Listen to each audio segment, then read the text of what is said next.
Ito na yung ECU mo, bossing, dumating na po. Yan, ipaprogram na natin ito.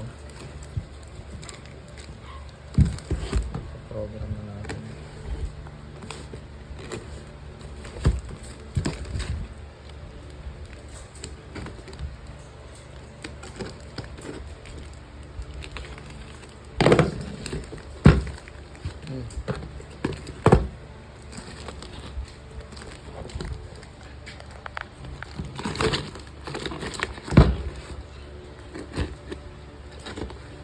Program na natin ito para maipadala na sa'yo.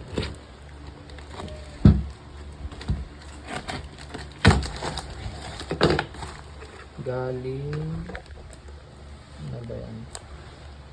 South Cotabato ba ito? Ano ba ito? ECU mo. Brand new na dito ni bossing.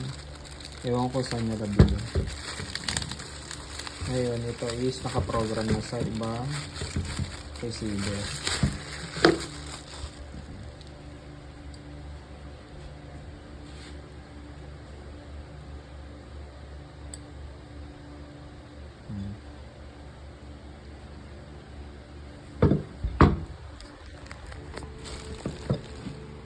Ngayon, bossing, titesting natin yung ECU mo kung nade-detect ng OBD. Ayan. Scan engine, Honda. Ayan, okay. Nade-detect naman siya. Exit. Ngayon, may special function tong tools natin. I-select natin sa remap kung kaya natin ma-detect. Ayan. Okay. Ibig sabihin, good tong ECU mo. Nade-detect ng OBD. Ayan. I-unlock na lang natin, bossing. Yung mo, bossing, ayan, galing South Cotabato, bumili sa atin na receiver, brand new, ayan, may kasama na tong remote, ayan, brand new, original, ayan, i-re-renew natin tong ECU ni bossing, ayan, Honda, Himo IP, renew ECM, ayan, and enter, saka press. Ayan.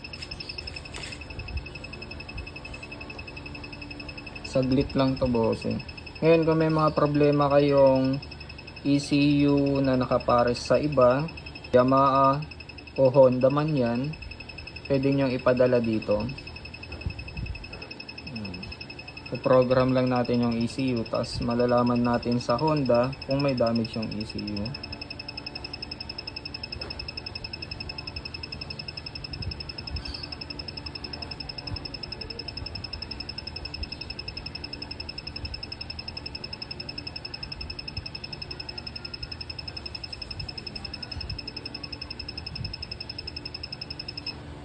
Ayan. Unplug lang, tapos pagka-unplug, okay na yan. Ayan. Okay na yan, good na to. Pwede na tong ipadala kay customer. Ayan, papadala natin to ngayon.